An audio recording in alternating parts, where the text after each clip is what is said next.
kembali Anda bersama kami, Veronica Nunn dari Amerika Serikat, jazz vokalis, dan saya Tjut Nyak Deviana di Diva Channel, yaitu Daya Indonesia Fine Arts Academy. Kali ini kita akan membicarakan tentang jazz vokal di sekitar tahun 1950 sampai ke 1970. Dan kita akan mendengarkan dari Veronica sendiri bagaimana artis, style, dan gaya mereka zaman itu. Oke. Hi Veronica. Hi Devi. I have my bebop hat on today, so... Right. Get into that. Now you look very boppish. Thank you. Okay. But gorgeous as always. Okay, so I have just mentioned 1950 to 1970s about the jazz vocals. And well, let me ask you just one question about a singer and actress I forgot to ask you in the last episode, which is Josephine Baker. Could you please tell us a little bit about her? Well, Josephine Baker was, as you said, she was a singer, actress, dancer. Primarily, she kind of started as a dancer, and she really developed a notoriety when she actually coming more out of the vaudeville type of thing, where you were more showy. And she was known for dancing with like banana leaves around, bananas around there. And but she was a brilliant woman, and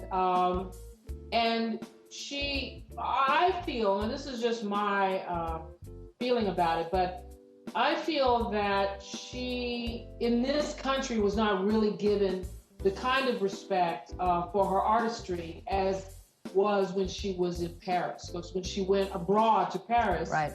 That kind of changed everything, and her career really took off, and they looked at her as this diva. She was kind of like the first true diva in the sense of the glamorous, with the costumes, and her shows were always very extravagant. And I know a singer, Dee Dee Bridgewater, today kind of mimics that extravagance of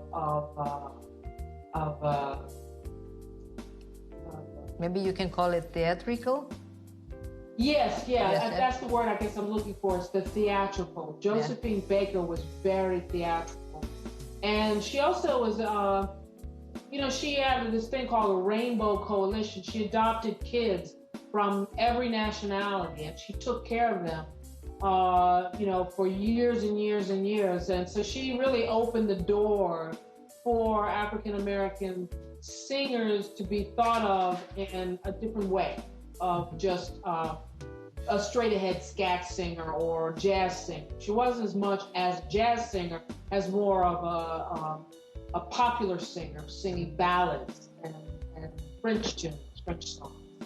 So yeah, I dug Joseph. Okay, right. And speaking about 1950 and the 1970s, how about Betty Carter? Betty Carter. Okay, Betty Carter was, she was really, really an amazing singer because she incorporated all of the bebop materials around it, like the playing with time, laying back and phrasing. Her scatting sequences were very laid back. She, for instance, you kind of knew Betty was scatting because she would have, the music would be going really fast underneath it, really, really fast, and she goes, that kind of scatting on top of the of the real fast melodies, and she was her phrasing was unbelievable. And once again, which we'll talk about, I guess, in the last episode, is about the uniqueness of her voice. You knew Betty Carter as soon as she opened.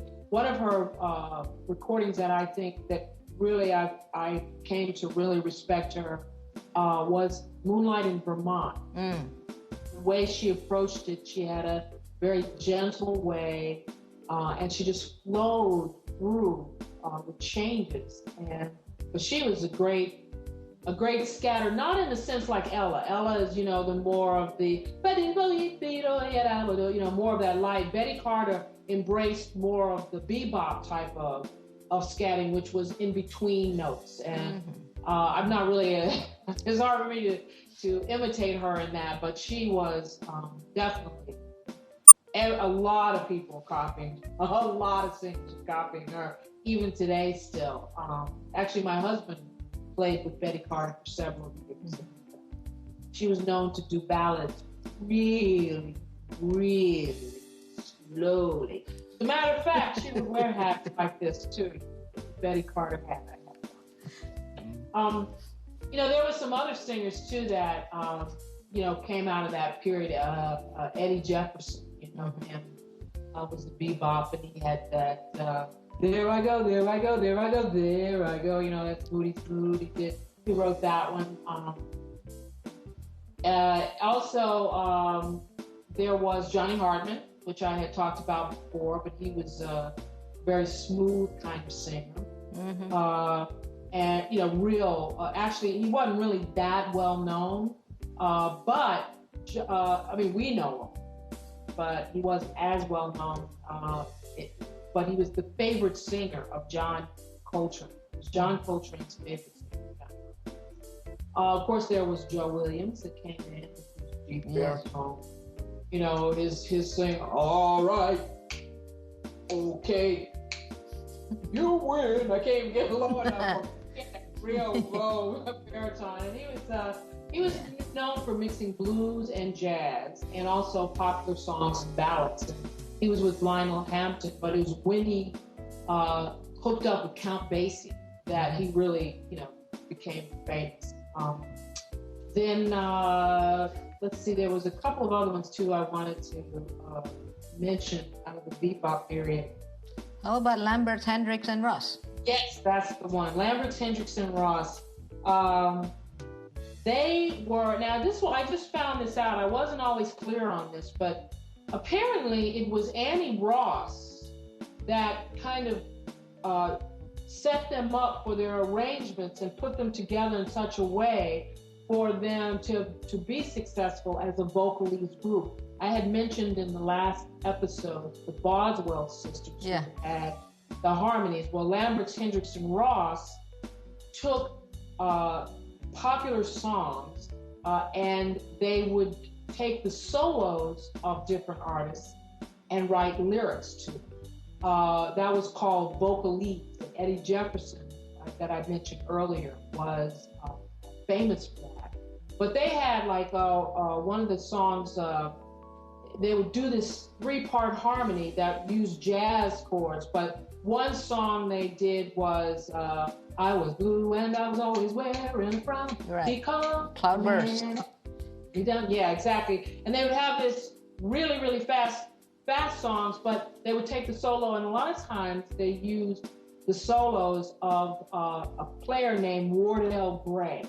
Not a lot of people know, but his solos were really clean, and it allowed them to write the lyrics over that. So they were, and as far as scatting go, forget it. Yeah. Well, I remember also. Okay, I remember quartet. The sisters, Pointer Sisters, were also. They did also the Cloudburst. Were very fast. Pointer Sisters. The Pointer Sisters, and also a singer named Barry Manilow did it, but not with the harmonies. He just did it as a solo thing. But one of the things I liked about Hendrix was he kind of introduced the scatting of the la kind of sound.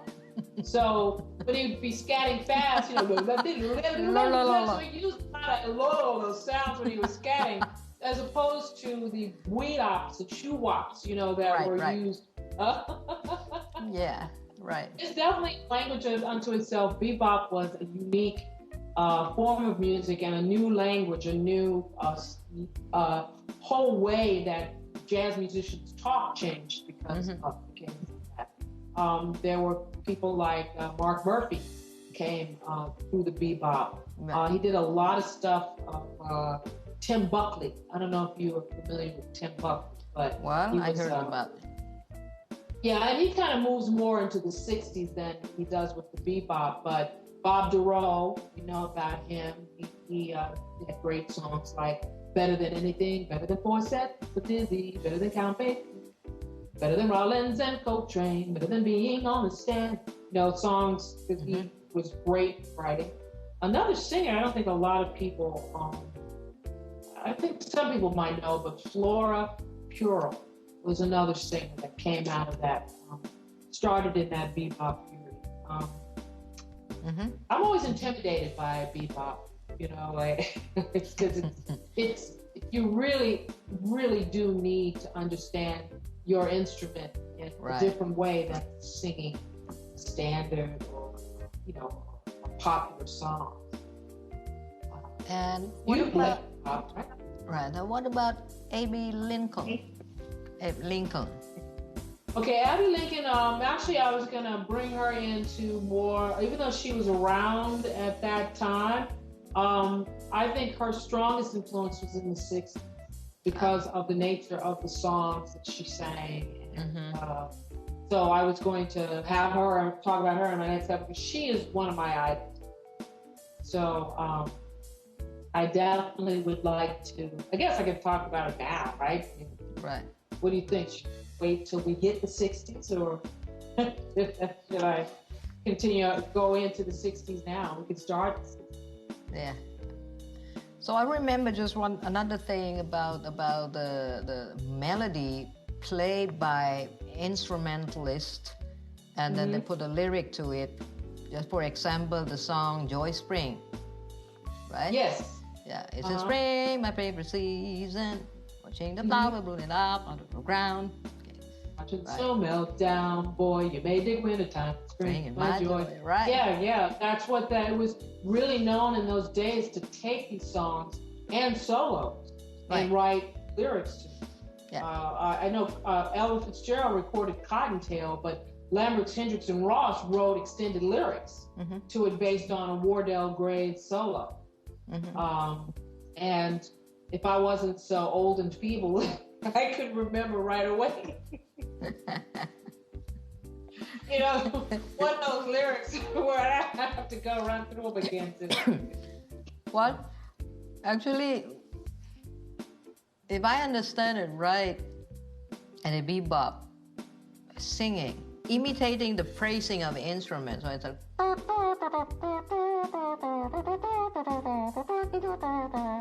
like a trumpets and a saxophone, right?